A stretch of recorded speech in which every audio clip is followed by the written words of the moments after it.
One of the president's most substantial powers as chief executive is the power to issue executive orders.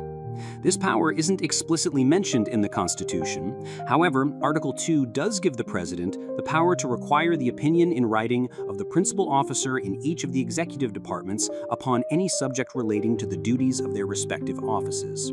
The Supreme Court has interpreted that to mean the president possesses the power to issue legally binding orders to the executive branch. While these orders cannot contradict existing law, they can nevertheless have far-reaching effects. George Washington issued the first executive order a mere 39 days after taking office, although he didn't call it an executive order.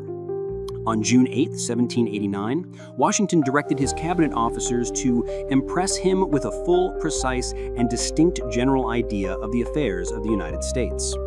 Today, all EOs are given a number, but that practice didn't start until 1907, when Teddy Roosevelt began the practice of numbering executive orders, retroactively numbering them all the way back to the Lincoln administration.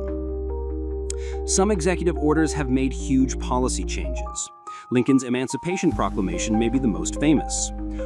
One of the most infamous executive orders was EO 9066, issued by President Roosevelt in 1942, giving the military authority to place Japanese Americans in internment camps during World War II.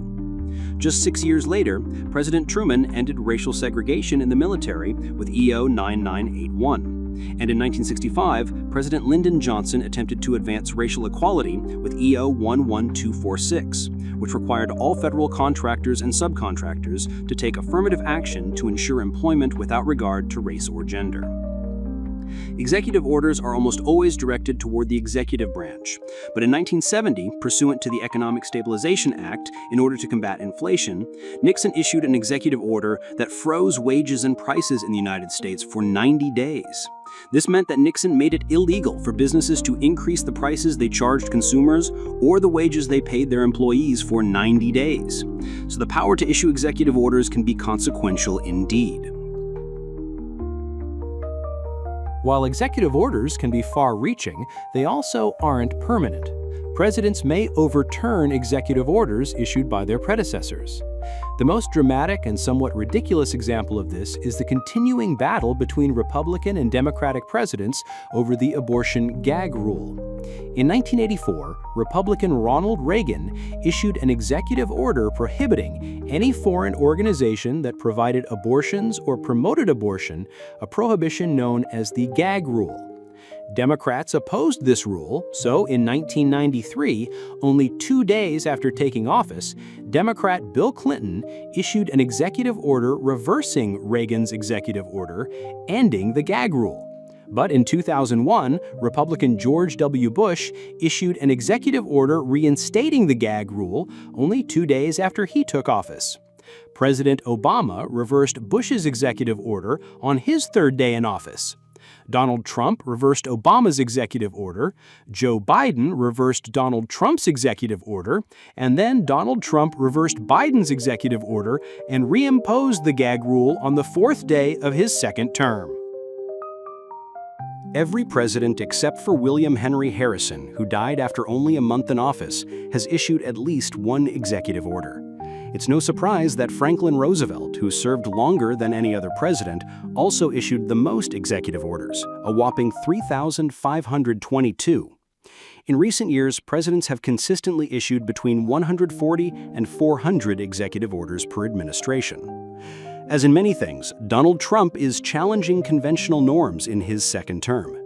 In his first term, Trump issued 220 executive orders, which was somewhat above average, but nothing extraordinary. His second term started very differently. In his first 5 months in office, Trump issued 164 executive orders, which is almost exactly as many as President George H.W. Bush issued over 4 years. If he continues to issue executive orders at this rate, he will end his term with one of the highest one-term totals in American history. Not only did he issue an unusually large number of orders, but many of them were quite possibly illegal or unconstitutional. The most prominent example was his executive order limiting birthright citizenship, decreeing that children born on American soil would no longer automatically be considered citizens, despite decades of legal precedent saying the opposite. Normally, when a president issues an illegal or unconstitutional executive order, individuals can take the president to court and seek a nationwide injunction. Conservatives successfully and repeatedly blocked major parts of Joe Biden's agenda by bringing lawsuits and convincing a district court judge in Texas to void many of the Biden administration's initiatives. However, in June 2025, the Supreme Court handed down a 6-3 decision dramatically limiting the ability of lower courts to block a president's illegal or unconstitutional executive orders.